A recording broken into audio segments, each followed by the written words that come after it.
السلام علیکم ورحمۃ اللہ وبرکاتہ۔ ناظرین و سامعین، میں غلام مصطفیٰ اپنے چینل پیام اسلام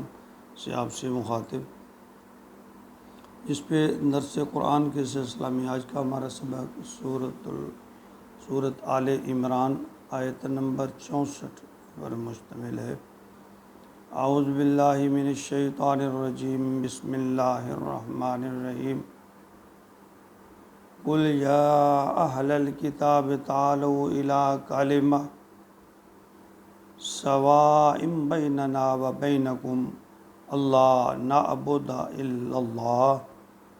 ولا نشرک بہ شیئا ولا یتخذ بعضنا بعضا اربابا من دون اللہ فإن تولوا فقولوا اشہدوا بأننا مسلمون۔ اس آیت مبارکہ میں اللہ رب العزت نبی اکرم صلی اللہ علیہ وآلہ وسلم کی زبان سے اہل کتاب کے لیے ایک پیغام دے رہے ہیں کہ قل یا اہل الکتاب، اے اہل کتاب، یعنی آپ ان سے کہہ دیجئے کہ اہل کتاب سے مراد یہود و نصارہ ہے۔ تعالوا الی کلمۃ، آ جاؤ ایک بات پر، سواء بیننا و بینکم، جو برابر ہے تمہارے اور ہمارے درمیان۔ یعنی سورۃ بقرہ میں جو بنی اسرائیل سے اللہ رب العزت بار بار مخاطب ہو کر گفتگو فرماتے تھے، اب یہاں یہود و نصارہ دونوں کے لیے یہ خطاب ہے ان آیت مبارکہ میں کہ تم ایک ایسی بات کی طرف آ جاؤ جو ہمارے اور تمہارے درمیان مشترک ہے۔ وہ کیا ہے؟ اللہ نعبد الا اللہ، کہ ہم اللہ کے سوا کسی کی عبادت نہ کریں، ولا نشرک بہ شیئا، اور اس کے ساتھ کسی چیز کو شریک نہ ٹھہرائیں۔ یعنی ہم ایک اللہ کی عبادت کریں اور اس کے سوا کسی کو شریک نہ ٹھہرائیں۔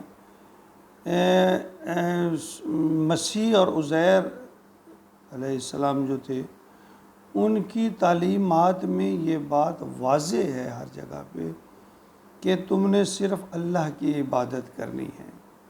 اور قرآن پاک میں تو ہے ہی یہ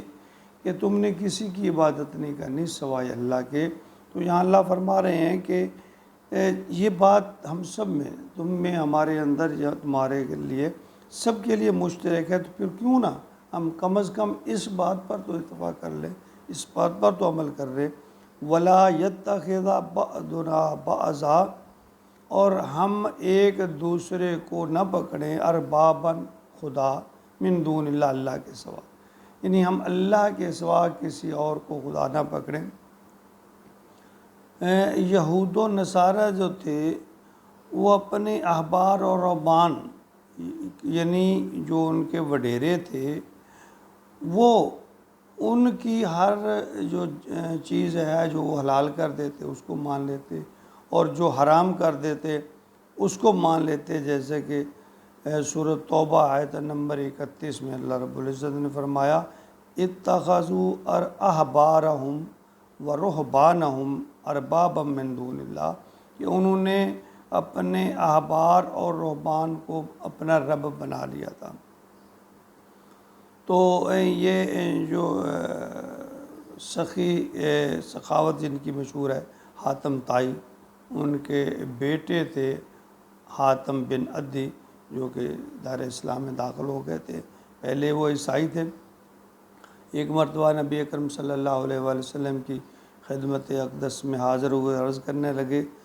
کہ قرآن اہل کتاب کے لیے یہ جو فرماتا ہے کہ انہوں نے احبار اور رہبان کو اللہ کے سوا اپنا رب بنا لیا ہے، حالانکہ ہم نے تو ان کو ہم نے انہیں رب تو نہیں سمجھا، رب تو نہیں بنا، ہم ان کی عبادت تو نہیں کرتے۔ تو یہاں ایک حدیث مبارکہ ہے، ترمذی شریف، سنن ترمذی میں ہے یہ، اما انہم لم یکونوا یعبدونہم ولکنہم اذا حلوا لہم شیئا استحلوہ واذا حرموا علیہم شیئا حرموہ، یعنی وہ عبادت تو نہیں کرتے ان کی، لیکن وہ ان کی حلال کردہ چیز کو حلال اور حرام کردہ چیز کو حرام مان لیتے ہیں، اللہ کے حکم کے یہ برعکس ہے۔ تو ظاہر ہے حلت اور حرمت یعنی حرام اور حلال تو صرف اللہ کا اختیار ہے، جو کوئی بھی اس اختیار کو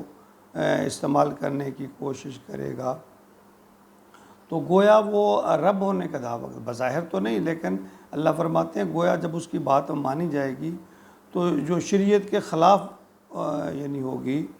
تو پھر وہ اپنے آپ کو یہ خدائی کا جو دعویٰ ہے نا، آج کل کے بھی جو ہماری قانون سازی ہوتی ہے اداروں میں جو بیٹھے لوگ جو